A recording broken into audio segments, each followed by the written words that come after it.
Right, I'm back again. Just with a breather, like, I want to talk to you about faith because faith to me is everything. It's having faith in yourself, having faith that God will get you to where you should be. Because some of us, we talk to God and we feel He's not listening to us, but He is. See, the way I look at faith is that mustard seed. That's what it was like for me years ago. That little mustard seed. And the really, if I'm that little mustard seed for God, He just makes it grow. You know, it's a nice small plant. He just feeds it.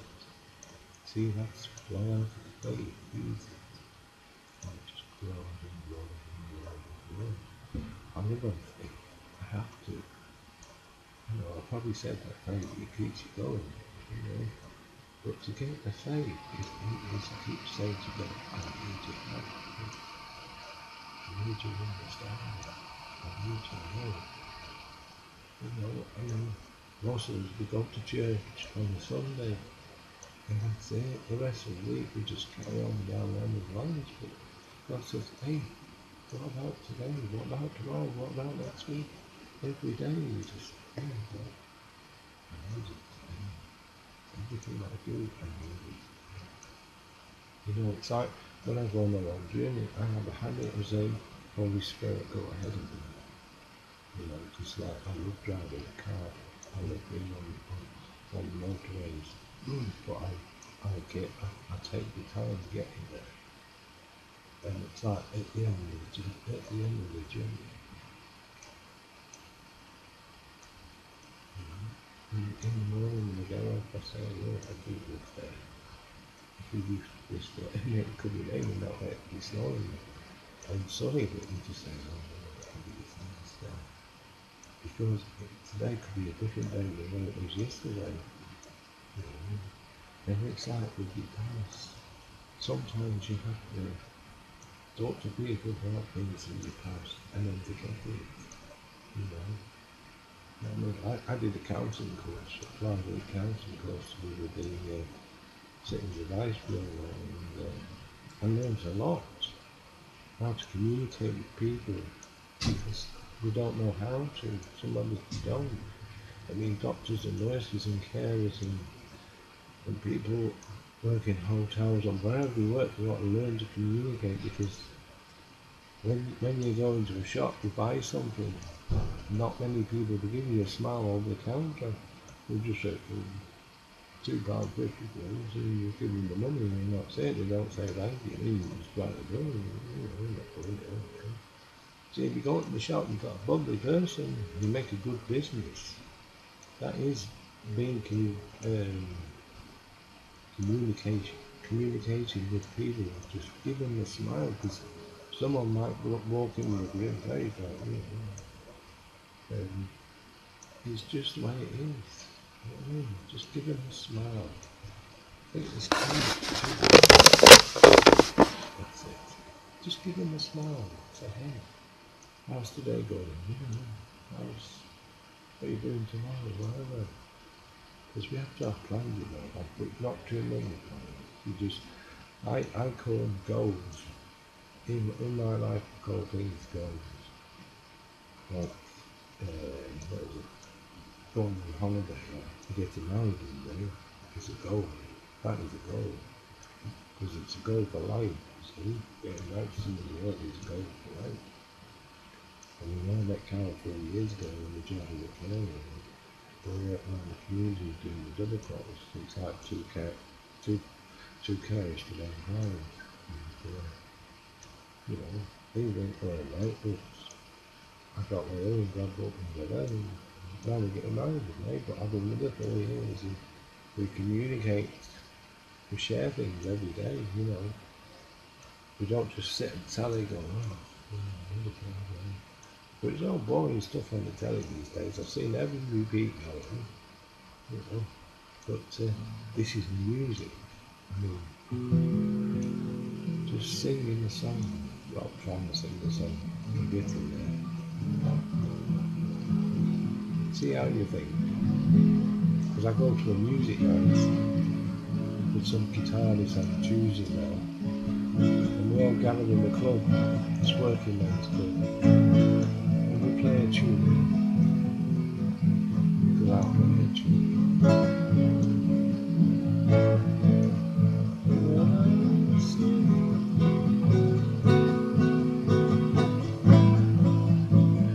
He started up again.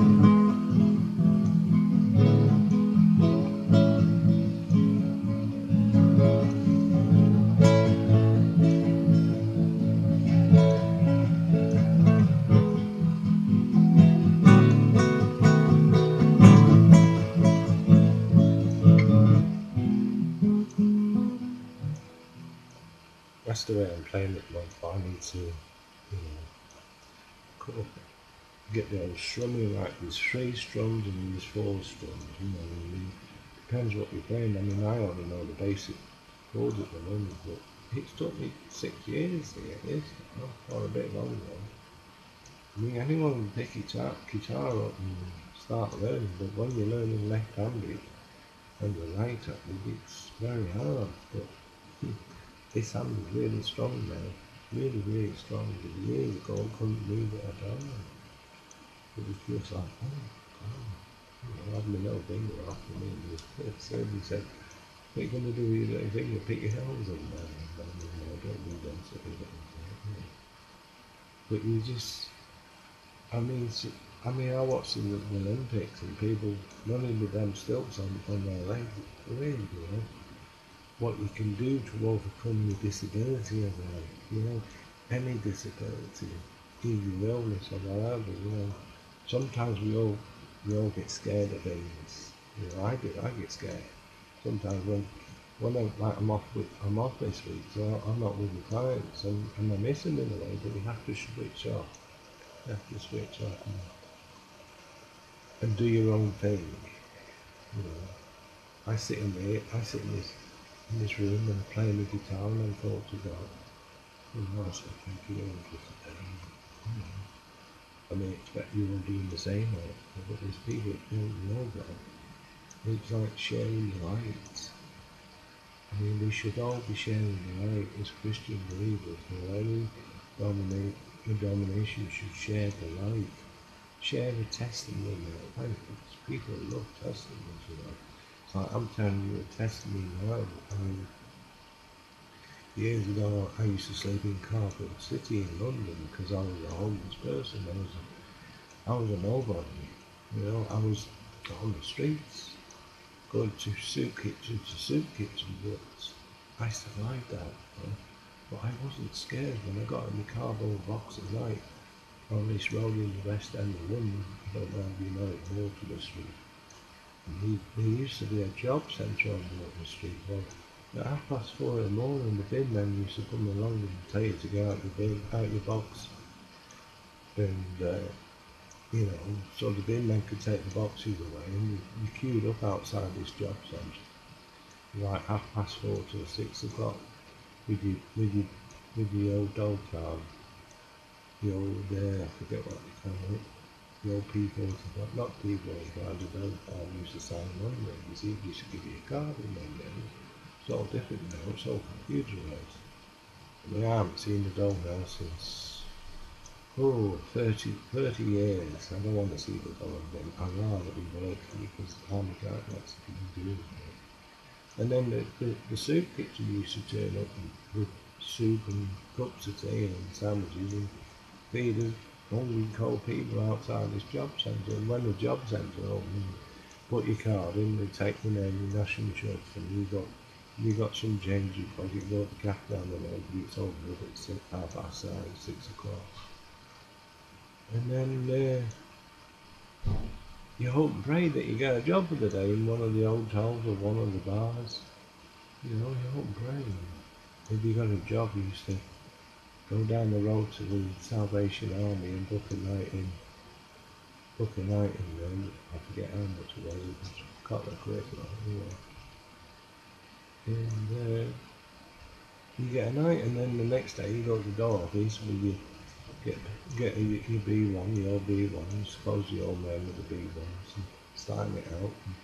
And they used to give you £38 NFA money, which is, if you earn it, well, no fixed address, they give you a week's supply of money, like 38 quid. It's not a lot of money. And with your 38 quid, you go and get a London paper and the old Echo. And you can always find cheap B&Bs in London, you know, but you need the money up front to get in. I mean, it's you probably might thought a room, but it's a roof over your head, it's the warmth and the bit of food in your stomach, you know.